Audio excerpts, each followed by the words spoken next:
Crowds of faithful gathered at St. Peter's Basilica as it opened for mourners to pay their respects to Pope Francis. A 6.2 magnitude earthquake has shook Istanbul, with no casualties having been reported as of yet. The European Commission has fined tech giants Apple and Meta for failing to comply with its digital regulations. Crowds of faithful gathered outside St. Peter's Basilica as the body of Pope Francis was transferred there from the Vatican Hotel where he lived. Pallbearers carried the simple wooden coffin on their shoulders onto St. Peter's Square and into the Basilica, cardinals, bishops, and the Swiss guards processing slowly behind. Once inside the Basilica, the casket was not put on an elevated bier, but simply on an inclined ramp facing the pews, according to the late Pope's wishes. Mourners are able to enter the Basilica until Friday to pay their respects, after which the Pope's casket will be closed and sealed. The funeral has been set for Saturday morning and will be attended by world leaders including US President Donald Trump and Ukrainian President Volodymyr Zelensky. Cardinals are continuing their meetings this week to plan the conclave to elect Pope Francis' successor.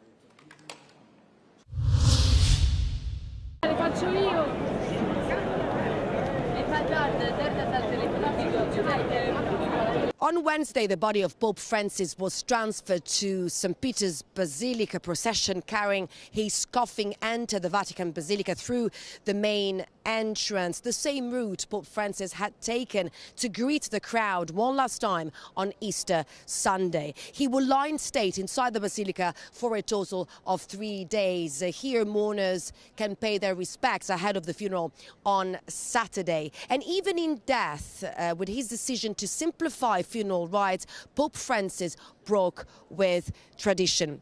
Meanwhile, as preparations for the funeral get underway, thousands of faithful will flock inside the Basilica to see the body of Pope Francis. Lui ha voluto un funerale più austero, meno monarchico, se possiamo dirlo, no? Non si sarà... Cioè lui ha rinunciato a tante cose per dare l'immagine che il Papa, sì, è il Papa, ma non è un monarca. I think it's a way to pay respect to a person that has shaped the Catholic Church, but also I would say a significant person in the whole world, right? As a voice in this, very complex world that we are living in, has been a clear voice, advocating for truth and for justice and nearness to all marginate and poor people. Vederlo per me è dire grazie per quello che è stato e ricordare quello che mi ha chiesto di essere, un missionario tra la gente, per questo. L'ultimo saluto. Noi siamo venuti a Natale che ha fatto la messa. A me mi emoziona ogni qualvolta che vedo Papa Francesco, c'è una cosa che uno sente dentro, con la sua semplicità, quindi è così.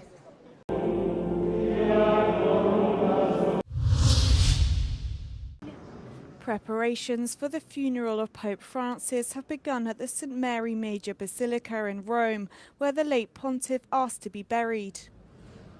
Last year, Pope Francis reformed the rites to be used for his funeral, allowing for such a burial outside the Vatican.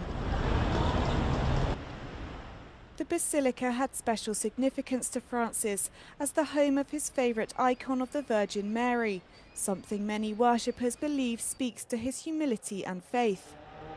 I think it speaks about how much he wants to trust himself to the Immaculate Heart of Mary, and it's a very, very strong and beautiful message to all of us. On Tuesday, cardinals gathered at the Vatican to finalise preparations for the funeral and the upcoming conclave to choose his successor. They agreed that the public will be allowed to pay their respects beginning on Wednesday, once the Pope's casket is placed in St. Peter's Basilica. The late Pope's body will lie in repose with a closed wooden coffin, rather than displayed atop a bier, as was customary in previous papal funerals. The funeral and burial have been scheduled for Saturday.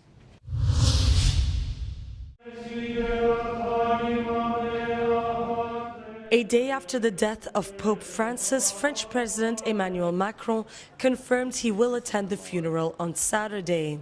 But Franco-Vatican relations have been anything but straightforward, marked by moments of warmth, but also shaped by tensions over issues such as abortion being enshrined in the French constitution and the country's evolving debate on assisted dying.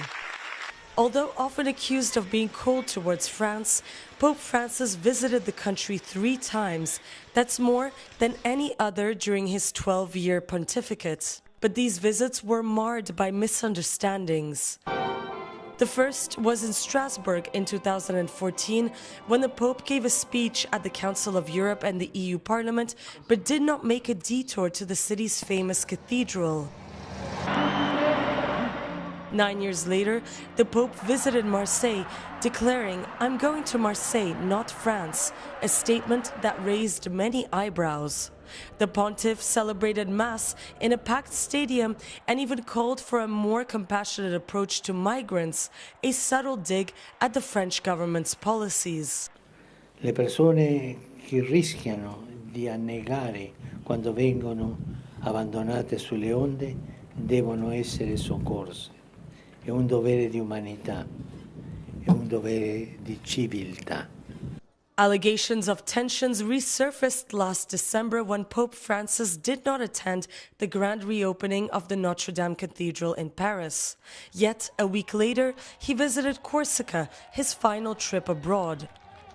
But experts claim it was less about politics and more about proximity to the faithful.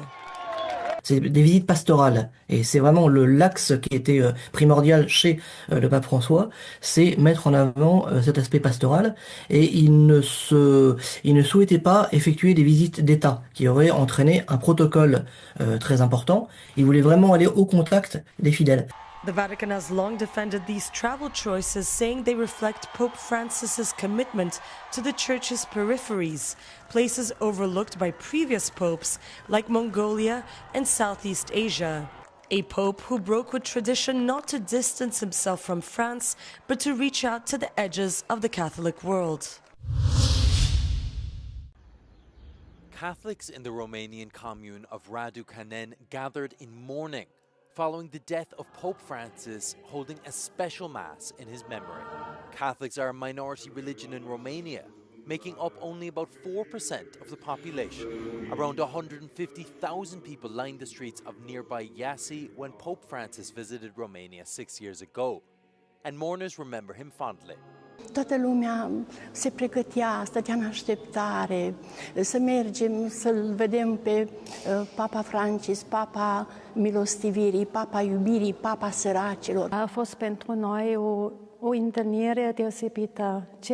La ce m-am amintit a fost o vreme foarte urâtă. A plouat, a fost chiar grindina. Când s-a apropiat avionul cu Sfântul Părinte, a venit și soare și pentru mine a fost chiar o minune, această bunătate.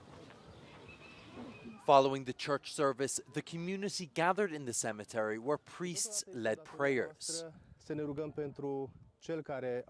Church bells from the diocese will ring daily at noon during the official mourning period.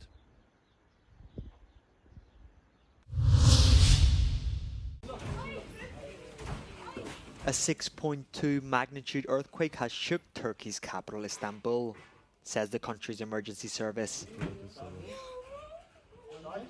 So far, no casualties have been reported. The US Geological Survey said the earthquake had a shallow depth of 10 kilometers, with an epicenter some 40 kilometers southwest of Istanbul in the Sea of Marmara. The shake was also felt in several neighboring regions. Earthquakes are frequent in Turkey, as it's located between 2 major fault lines.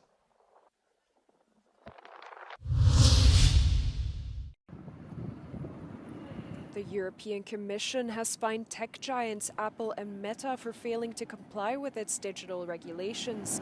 Apple received a €500 million fine for preventing app makers to point consumers to cheaper options outside of the App Store. Meta, on the other hand, received a €200 million fine because it forced its users to choose between seeing ads or paying to avoid them. European Commissioner Teresa Ribera said the law called the Digital Market Act is crucial to ensure a level playing field for digital players. Ribera said that Apple and Meta fell short of complying with the act and instead have implemented measures that reinforces consumer dependence on their platforms. Apple announced it was going to lodge an appeal, claiming the European Commission is unfairly targeting the platform, which they say is bad for the privacy of their users, as well as pushes them to give away their technology for free. Meta has been contacted for a comment, but has not yet responded with a statement. Tesla CEO Elon Musk said he will scale back his involvement in US government affairs and devote more time to the electric vehicle maker after the company reported a steep drop in profits. Musk told analysts that his time spent on the Trump administration's Department of Government Efficiency, or DOGE, would drop to a day or two per week. And should be correct. He added that the major work of establishing DOGE is done. We will make mistakes, but we'll... Tesla struggled to sell vehicles as it faced angry protests over Musk's increasing involvement in politics. The company warned investors that changing political sentiment and rapidly evolving trade policy could have a meaningful impact on demand for its product in the near term. Musk, who has donated more than $250 million to Trump's re-election campaign, has faced global protests and calls to boycott Tesla.